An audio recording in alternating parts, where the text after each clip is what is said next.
Welcome back, guys, in this new episode of Mosaic. Today I'm here with both the founders of Unrattled, a design agency that focuses on strategic branding. Let's see what they've got to say.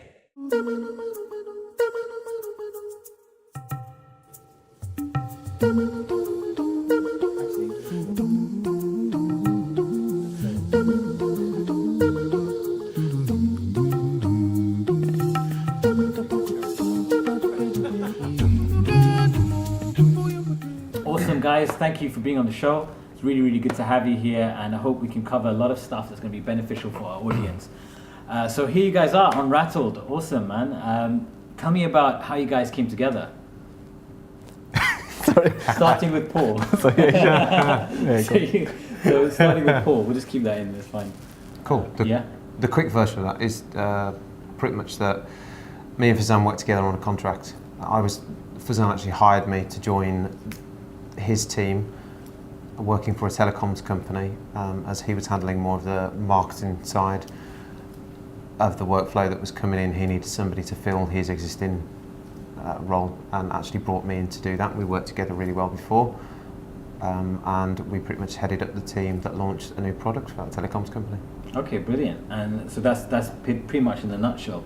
And you know, what was it for you guys? Maybe Fezaan can clue me up on this. Like, what really kind of led you to start this business? Was it a progressive relationship that you knew was going to be heading in this direction, or was it just suddenly a decision that came out of nowhere? A bit of both, I think. Okay. When we were working together, I think we really worked well together. So when I wasn't in the office, when he was looking after the studio, I'd have full kind of trust in him to do what I would do if I was there, if not better. So when we both left at the same time from the company that we worked at, and we kept in touch, and I think about 4 or 5 months down the line we met again, and we kind of just casually would meet. And then I think 1 or 2 meetings after that, we were on the same mindset that we wanted to start an agency, not together, but start an agency. And we got talking, and once we got talking, we kind of just, almost like you said, just suddenly we just said, should we just do this together? Let's do it. So the subsequent meetings after that was brainstorming, what should we do? Just to step back a little bit, would you say, while you guys were working together, do you find that there was a sense, do you discuss about starting an agency during that period at all? Not so much, actually. I think it was more to the end of where we were working, because we knew we were both leaving, and like I said, we were leaving at the same time. I think we more discussed it as we were leaving and what we're going to do in the future, kind of thing. But I don't think it was anything about we'll do it together. I think it was kind of, this is what Paul wants to do, this is what I want to do. Okay. And we did see kind of a crossover, I guess. Yeah, I think we did mention it at one point. We discussed that actually how we really enjoyed working together. We gelled. There was definitely a synergy between us working together. And there was one point where we said, and I think it was probably me actually, if I was, because we talked so much about our ambitions and what we wanted to do, we were pretty much parallel in where we wanted to go, that there was a point when I do remember a conversation saying, actually, if I was going to do it, I'd really enjoy setting up an agency with yourself, because we worked together. So, and we did as you do, we answered back and forth and toyed with the idea, but it was never concrete, it was never an immediate thing. It was just a seed, I think, that kind of grew from there. Okay, wow. Okay, awesome. Did you guys both leave for the same reasons, by the way? Or? Not really. You were contract, and your contract kind of came to an end. Yeah, it did. And I was actually permanent. Didn't really like where the new direction of the business was going, so... Okay, completely different reasons. Yeah, okay. Pretty much different reasons. It's amazing how sometimes, just things, it's almost like destiny, and I like those kind of stories, when you kind of, you find the person that you gel well with, and you go and start a business together, and you partner up, and and we hope to see like growth in your future, and I'm sure that you guys are working towards that. So talk to me about what's happening in Unrattled right now. Let's talk about how you built up to it. Yeah. Cool. Yeah. So the branding, how you came up with the name, some of the struggles there. Yeah, I think I may have mentioned it before that we work together in quite a considerate way. Yeah. The interesting thing about the dynamics of the way that we work is that we have the ability to be able to tell one another, no, you're wrong. Right? More than once. Yeah. But do you guys ever take it personally, or? we, not at all. Okay. And I think, one, because we respect the process, we also Okay. respect each other's opinion. And also, it is a relationship in that sense that you need somebody to tell you. Sometimes there's going to be times when I'm going to be absolutely off the mark. Yeah. And I rely on Fezaan to turn around and say, whoa, looking outside of the box, you got it wrong. And I need him to do that, and he'll need the same from me at times. Sure. It's the beauty of a partnership. That's wicked, man. Yeah, and I think it's good that you guys have that mindset, and you need to really be kind of humble, I suppose, right? But also be like have thick skin and know what you're doing, and also be able to step in and say, give you a valid point. Well, ironically, we didn't agree on the name, so eventually we did. Okay. But I wasn't on board with it initially. I think I don't know how many names we went through and how many nights we were like just brainstorming. I mean, we'd get together at Paul's place and we'd be there till about, I think there was one time we were there till about 2-3 in the morning, something ridiculous. 3 or 4, yeah. And we were just coming up with names and names after name and logo after logo. And so I think when Unrattled came first, I wasn't on board, but Paul turned it around. And I think that's what it is when I said before as well, when you're committed to something and you really believe in something, you have to convince. I guess I was that client, in that client's shoes. So Paul really believed in it, and he really got me to a place where I actually believed in it as well, and he convinced me. And so that's really interesting. Like you said, you fell in that position. I think I have been in that position as well, where you have to convince a client sometimes why this is a good choice, and give them all the reasons to, even though their mindset is in completely a different ballpark or different area.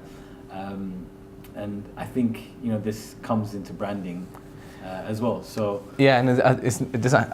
I guess it helps, and it doesn't help that we're both creatives as well. So definitely. You kind of want to put your creative influences on it as well. Of course. So, sure. But eventually we got there. You can be your own worst client, because Yeah, we have 100%. the ability to change everything.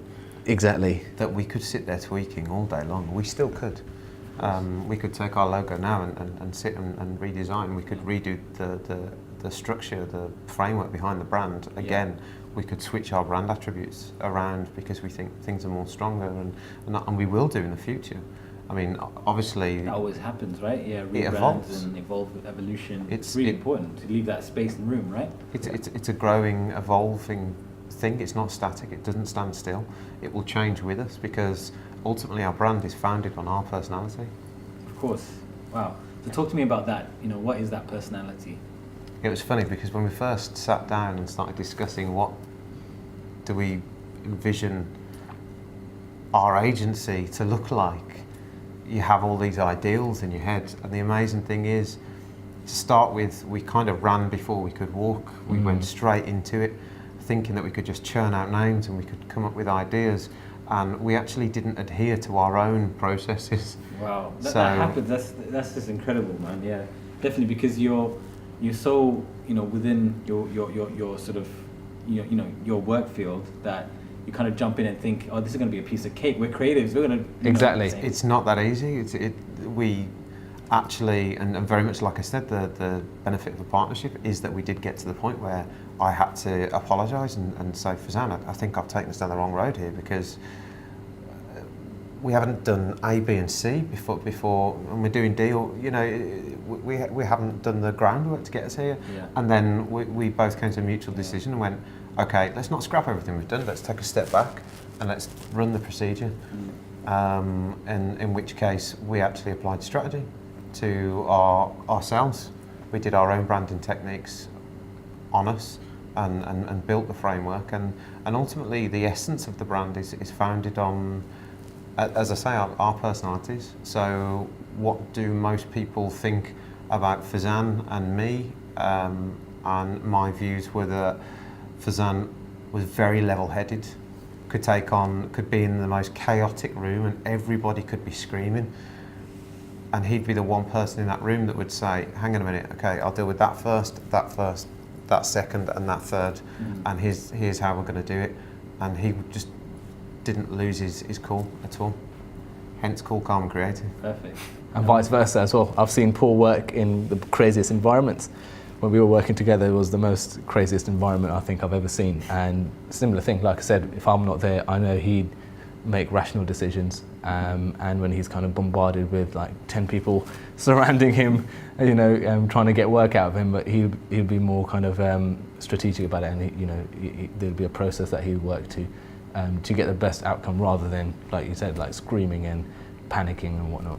Of course, brilliant. Okay, so that's good. We just had both of your observations of each other. Yeah. And I think that really comes handy when you would, have in that process of developing your agency's brand, right? Yeah.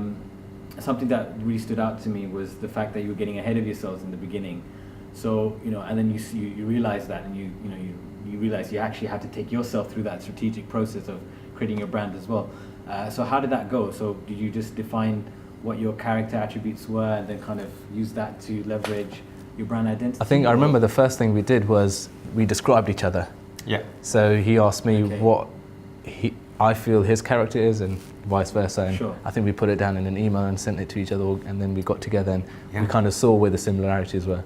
Okay. And then we honed into those and kind of highlighted those, and then put those at the forefront and said, all right, this is what the character we want the agency to be like, because this is what we agree on, I guess, or this is where the commonalities lie. Yeah, we looked at our skill sets, we looked at our characteristics, and we actually, exactly that, we compared them, we found the similarities, and we also broke that out into a bunch of ideals of what we wanted our agency to be as well, and grouped them all together, and then really then honed it down into the final, say, few, if you will, so we could narrow it down, and that formed the brand pillars, if you will, of Unrattled, and Okay, give us our perfect. attributes.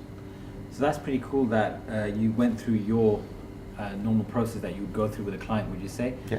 And this was early days as well, right? So we Yes, actually okay. had to pitch to each other first. We pitched ideas to each other, and then that opened up a lot of discussions Yeah. in terms of positioning, the sort of markets we might want to focus in, our skill sets, and what we could bring to the table.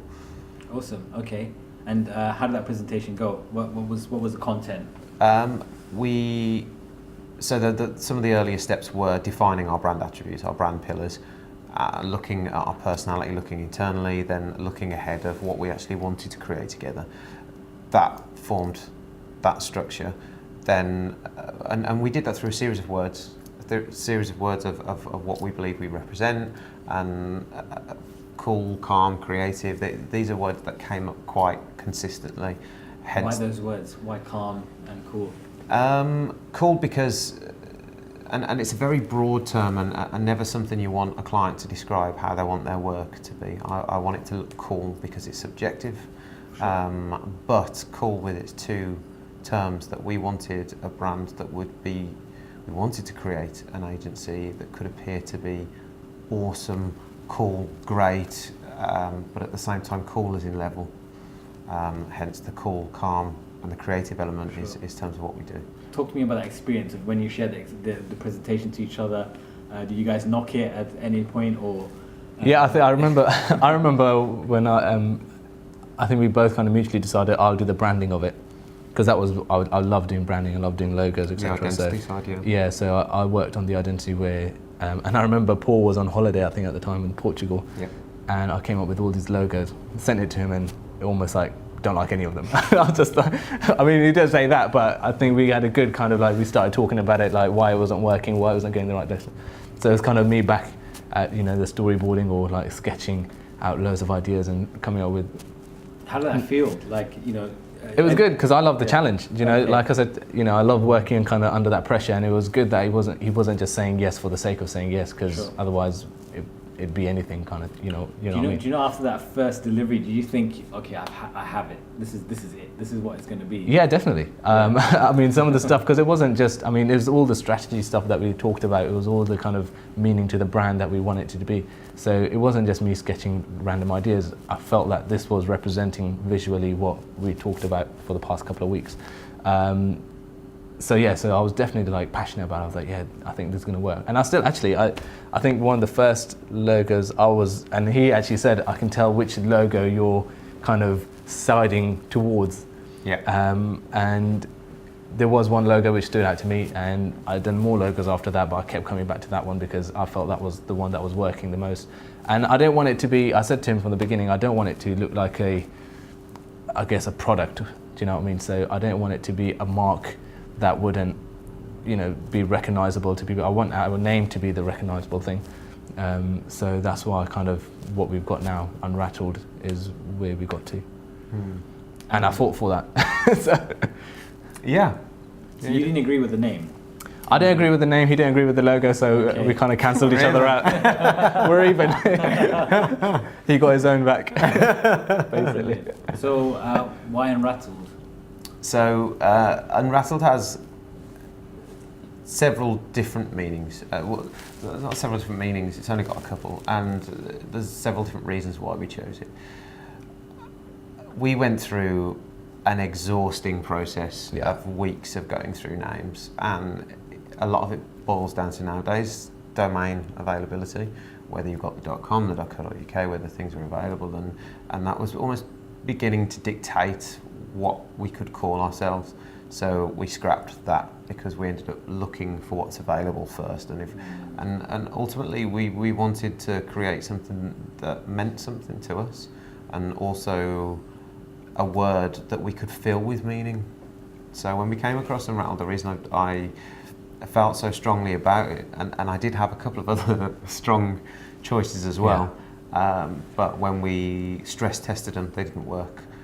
There were too many potential flaws in them, and we decided on Rattled because it's the essence of it is about the persistence. It's about not giving up. It's about being cool, level-headed, not being fazed by challenges that are thrown our way. Awesome. Okay, yeah. I mean, that's what I kind of got from, when I first came across the name. I did kind of get those feelings, as I mentioned to you earlier. Just the word unrattled sounds like unshakable, like strong foundation. Yep. And it feels like it sounds like a very buzzy word as well. So I think it's a great choice. And I think a lot of people in our audience here, they probably will struggle with finding a name for their agency if they're going to start a new business, or whether they're doing a solo operation, even finding a name for that. Yeah. And it's a tedious process. And I think you've kind of covered of how you went through that journey. What are some of the tips and advice you'd give to our audience in that journey of branding your own business and choosing a name? I think what Paul said, don't have other influences to dictate what your name's going to be. Like we were going down the route of domain names. So then we tried to stop us from making that dictating what our name would be. But I think if someone else is going to come up with a name, remember you're going to stick with this name. So it's got to be a good name. This is a name that you'll have to say to people, so you shouldn't be shy from saying it to people. It shouldn't be a name that you'll be embarrassed with later down the line or something like that. So there's many ways. That's the route that we took. There's loads of different ways you could do it. Something could be personal to them, they might like, or they might come. A lot of the people. We looked at everything, like mixing our names together. A lot. And we came up with Armour, Farm, Armstrong, Haroon. Yeah, we just. There's loads of names, and I don't think there's one fixed way of coming to the conclusion on the name. I think the one thing I learned more so from our process, because we felt that we corrected ourselves along that journey, I think, is start with the meaning. Yeah. Always start with what you want it to mean. And once we discovered that, choosing a name wasn't hard after that, which is why I ended up justifying it to Fezaan and having to sell it into him. And when he understood the vision and the meaning behind it, that's when we had a conversation. Are you sure you're in? I'm 100% in. Yeah. Are you definite? Right, we got our name, and we celebrated. We were like, because that was the first milestone, I think, wasn't it? The biggest to start with. That we had the name. Yeah, just getting the name, because before that, there's so much work that goes into it, and you don't have any tangible result. You've got the strategy, you've got the attributes. You've got to think of who you're targeting, what sort of what services you're going to offer, where your strengths are going to lie. You've got to factor all those things in and work out, and they're not easy questions to answer. So there's all this work, and this went on for months of work before we designed a single thing And once we come to the point of we've decided a name, we exploded because we're like, wow, we can create something now because that's what we do. Yeah. And it was a great process. You can't leave that thought lingering, I suppose. When you start your business, you have to get that done. Your name, your brand has to be solidified before you start even taking on work, because it doesn't feel comfortable not having an identity, not having a personality to come in and definitely. do this work for. In hindsight, I mean, we spoke about it the other day as well, that we're so glad that we got all that out of the way, because if we were working on client projects and we had all that baggage with us, you know, our projects would have suffered. So it's good that we got that kind of out of the way. It's good that you guys know who you are now. Yeah, definitely. Yeah, so it's very important. Yeah. I mean, we need to justify ourselves to our clients constantly. When we meet them, it's who are you, what do you do, what credibility do you have, and for us to be able to say straight away, this is us, this is what it means, or for them to get it straight away, really helps. Yeah. It really helps, and it's about, we chose Unrattled as well because it's not a word. It's not a word in a dictionary. We wanted something unconventional, something that would challenge the status quo, and at the same time a word that we could take, we could own, and we could fill with meaning. So it enabled us to do that on the strategy that backs it up, allows us to explain what that means to us and what hopefully it will go on to mean for what we can do for our clients. Was trademarking an important thing for you? Like, did you have to, because I think people really, really kind of struggle with that. You know, do I need to be copyrighted? Do I need to be trademarked? Do I have to be a registered business in that way so my name can't be stolen or whatever? Is that important? We do consider it to some degree, but no. In all honesty, when you've got an idea, it's not until you reach a certain scale that then you need to protect your real estate. Of course. And plus, when you're starting up, you don't have the capital or funds to actually to front that. And not only that, you're working on so much other stuff that it's not a priority. Exactly. That's great. I think a lot of our audience will find that valuable, because people just overthink those kind of little unnecessary weeds about those weeds, and think it's an actual issue, but it's not. So talk to me about that specific strategy. Like, how does it actually play out when you work with the clients? Has that strategy evolved since you started, or has it always been the same? Yeah, I think the framework of it is still the same. Okay. We've looked at adapting and plugging additional things into it. Maybe certain. You can also switch it around as well, like I explained, defining your target market, understanding your audience, defining your customer profiles and your brand attributes. There's no one to say which order that should happen in. So doing it one way or the other, you try it out. Yeah. I think the fact that we applied that strategy on ourselves gave us a good foundation to work on. And I think, though the framework will remain the same from client to client, like you said, the order of it might change, it might evolve. It depends what you're getting back is how you can kind of judge the situation and feed back to them and change the direction that strategy will be going in.